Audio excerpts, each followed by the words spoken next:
Essa é só a língua. E a gente fica super Mas aí confuso. a gente vem para uma coisa muito polêmica, O quê? que é o pronome neutro, é a Ih, falou com a linguagem que pessoa quer... certa. Linguagem não binária. Linguagem não binária, porque falam, se a linguagem ela muda, então vamos mudar agora. Mas também não é assim. Não, aí é um... Aí... Elo. Não, não aí é é ele carnaval. nem ela, é elo. Ah. Não é, Não. menino nem menina, é menine. Menine. O nome disso é palhaçade. É, palhaçada. Meu filho, ele ia adorar essa linguagem, porque ele tá no sapo, o CIP, no LIV, o PIP e Kini. Ele já tá aprendendo linguagem neutra sem você saber, né? Tá vendo? ECP no LVP perqueneque. É um absurdo. É um absurdo.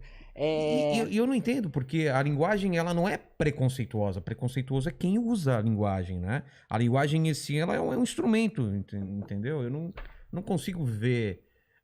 E a gente tem várias palavras também que elas não designam, por exemplo, presidente, né? Presidente é para homem, para mulher, né? E qual que é? Por que nasce isso? Por que se faz um alarde? Às vezes a gente também fica muito preocupado e é uma parcela muito pequena também que faz esse barulho e a gente fica preocupado também. Exato, nem 2%. É, exatamente. Vamos lá. O dialeto não binário eu chamo de dialeto porque Deixa eu só trazer um pouquinho pra cá. Aí.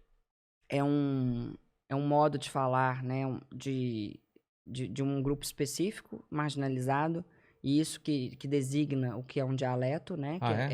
Dialeto é um modo de falar de um grupo que vive à margem. Não no sentido de ser menor, pior e tal. À margem no sentido de não ser o grupo do centro. É um mainstream. Exato, ótimo, muito obrigada.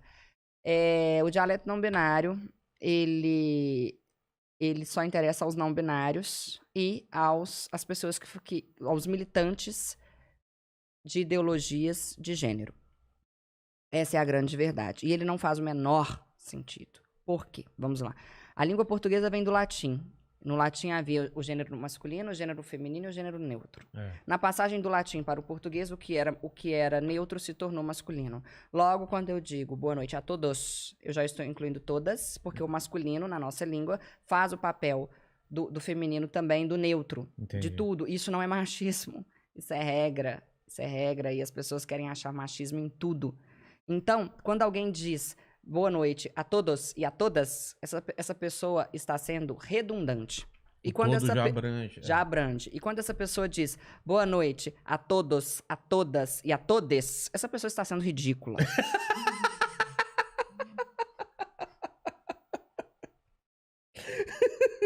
Com certeza. Ridícula. Tá. Então, esse é o primeiro argumento. O segundo argumento dizem que o dialeto não binário existe para que as pessoas sejam incluídas, né? Mas, na verdade, ele exclui as pessoas. Por que ele exclui? Ele exclui quem tem dislexia.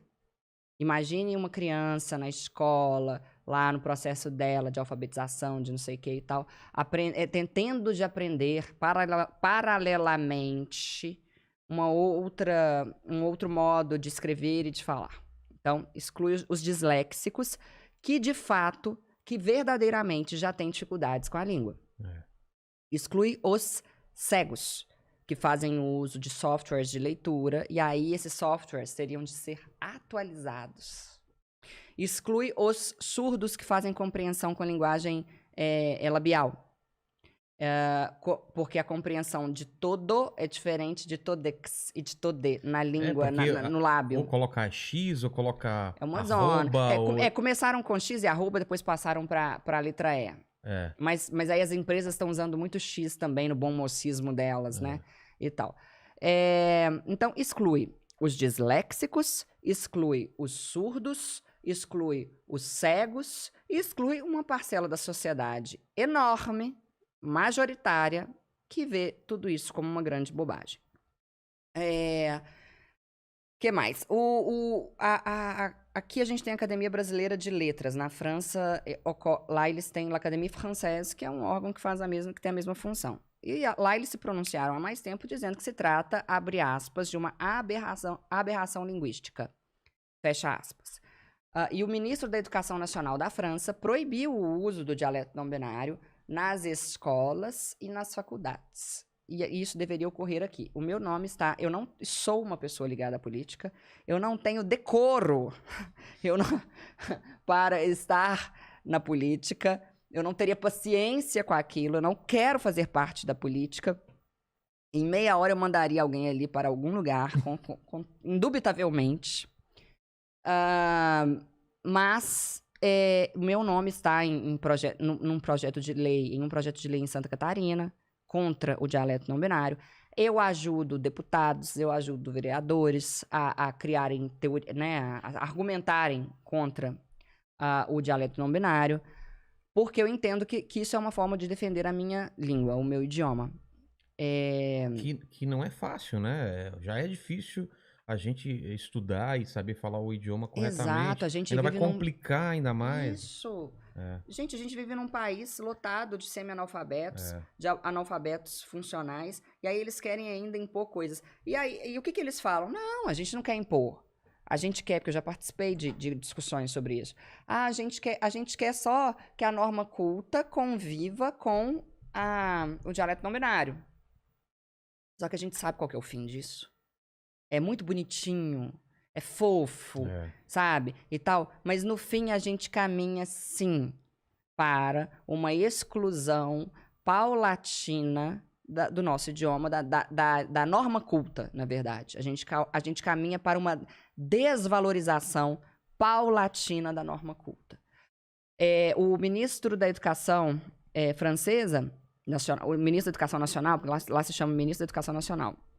Só uma coisa antes disso. As pessoas não têm noção de o quanto a língua ela faz parte da compreensão da gente como indivíduo, né? Eu ia falar isso agora. Não Exato. é? Você vê o americano, quanto ele tem o inglês, o português, o francês. Todo mundo tem orgulho da língua que fala, do respeito à história dele. E aqui parece que tudo isso é besteira, né? Esse movimento é um movimento que também está ocorrendo na língua inglesa, em todas as línguas. Mentira, não posso falar que são todas.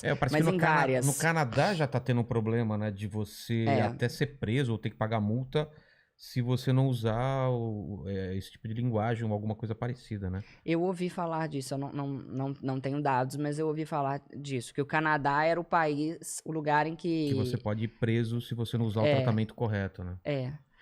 Mas até eu perguntei, tem um trecho com a Nani muito bom, você pode falar sobre isso com ela também, porque ela tem uma opinião muito forte sobre isso.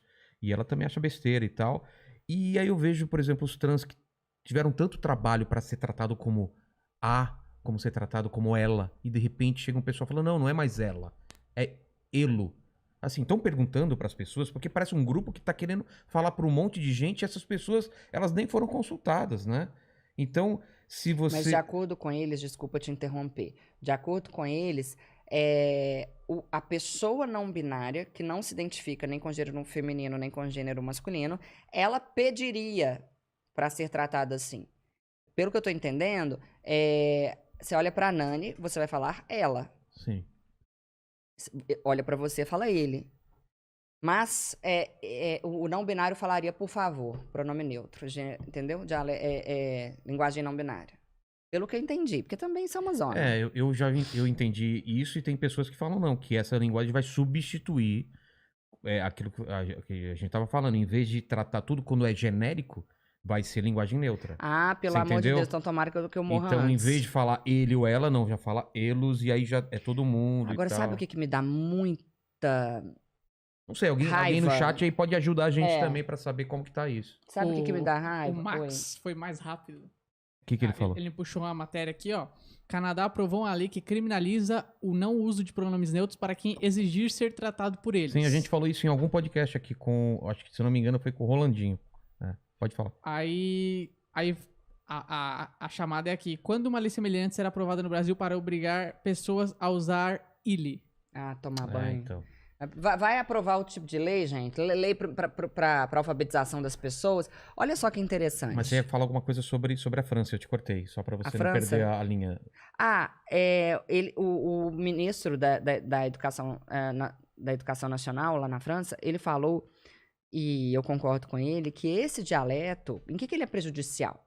Ele é prejudicial principalmente na interpretação de um texto. né? Para você entender o que está escrito, gente. É outra língua.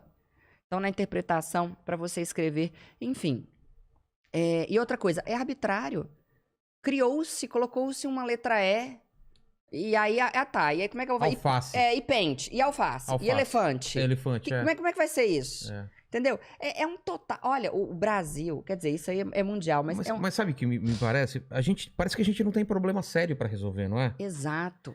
Pô, o homossexual que tá tomando lampadada na Paulista, sabe? A mulher que tá sendo agredida na casa dela, essas coisas são importantes. E o jeito que vai ser tratado, você acha que a mulher na periferia tá preocupada, ou o trans tá preocupado com isso? Olha, Não é? você falou uma coisa ótima, que é o seguinte, complementando.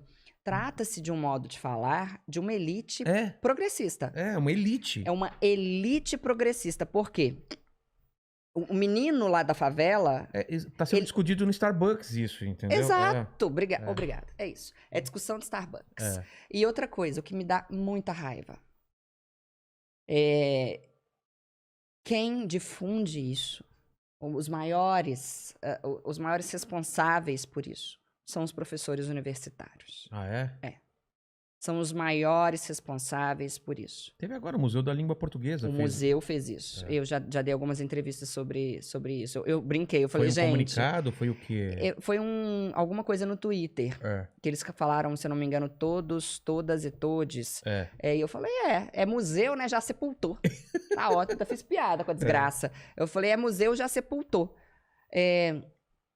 Os professores universitários militantes, os professores universitários ligados a ideologias de gênero, são os responsáveis por isso. São eles que colocam todos os dias em e-mails, queridos alunos, boa noite, que escrevem no quadro, boa noite a todos. E por que eu sei disso? Porque eu recebo directs todos os dias de pessoas inconformadas com isso. Todos os dias. Então, assim, é triste. É triste ver um professor colocar a ideologia dele acima da norma, do estudo, do que é correto, do que é certo. E aí vem algumas empresas e entram nesse bom mocismo. E aí eles escrevem o suco de todes. Sabe? É uma babaquice. Mas é uma babaquice. Eu acho que seria muito legal se a gente tivesse num nível de alfabetização absurdo. Se a gente tivesse um nível de leitura que 80% das pessoas leem 10 livros por ano e tal. E aí a gente começa a pensar, pô, todo mundo escreve bem, todo mundo é alfabetizado. Vamos pensar sobre isso. Só que não, a gente não tem nem isso.